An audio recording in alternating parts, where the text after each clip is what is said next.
जनन हम दो प्रकार से होता है, ठीक? कैसे? लैंगिक जनन और अलैंगिक जनन। अक्सर पौधों में अलैंगिक जनन होता है और मानव में कैसा जनन होता है? लैंगिक जनन। जितने भी जंतु हैं उनको कैसा जनन की जरूरत है? यानी कि अपने जैसे जीव जब उत्पन्न हम करते हैं तो वो होता है जनन क्रिया, ठीक है ना?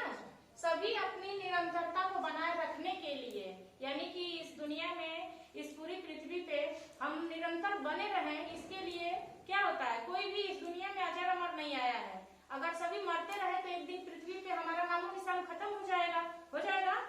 इसलिए हमको अपनी निरंतरता बनाए रखने के लिए जनन की क्रिया करनी है, ठीक है ना? जनन क्रिया में हम अपने जैसे ही जीवों को उत्पन्न करते हैं ना?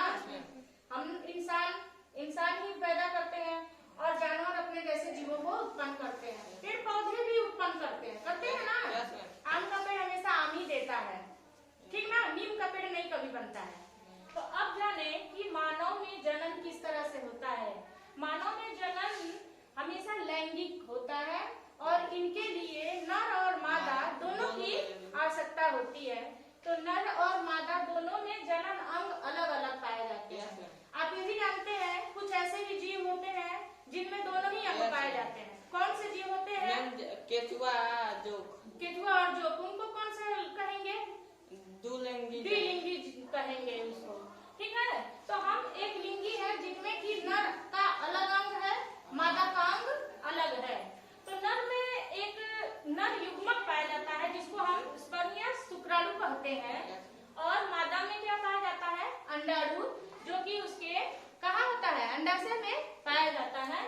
और ये जो पुरुषों का जनन अंग है उसको वृषण कहते हैं, जो दोनों जांघों के ठीक बीच में रहता है, बाहर की तरफ रहता है, ठीक? और ये जोड़े में होता है, उसे हम क्या कहते हैं? वृषण, ठीक? और महिलाओं का जो अंग होता है वो अंदर होता है शरीर के, ठीक है ना?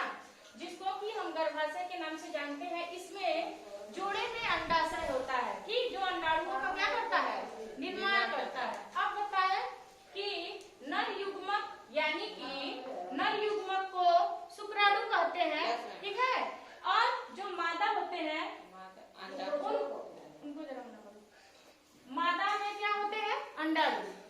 अब नर युग्मक और मादा युग्मक, ये दोनों, नर युग्मक यानी शुक्राणु और मादा युग्मक माने अंडाणु।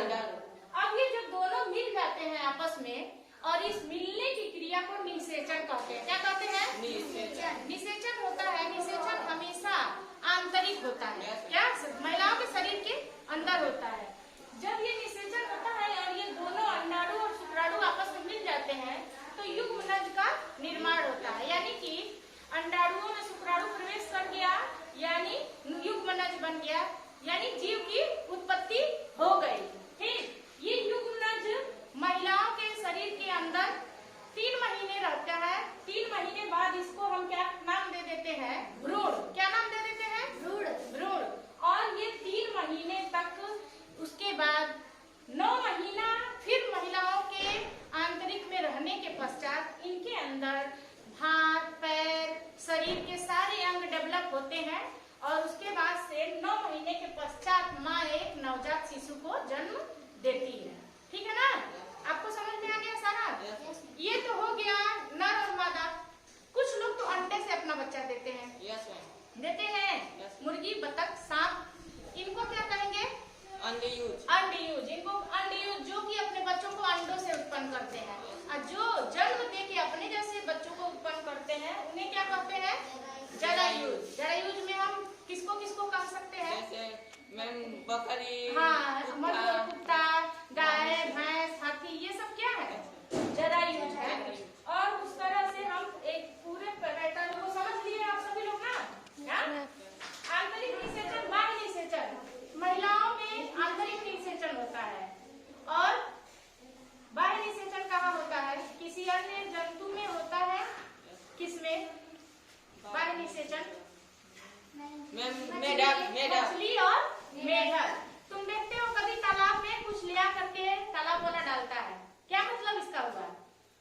मतलब वो शुक्राणुओं को डालता है और मछलियां उसको ग्रहण करती हैं और वो नए मछलियों को जन्म देती हैं। इस इस तरह उनका बाह्य निषेचन। और हम जंतु जीव और जो जितने भी पशु पक्षी हैं वो क्या करते हैं, आंतरिक निषेचन।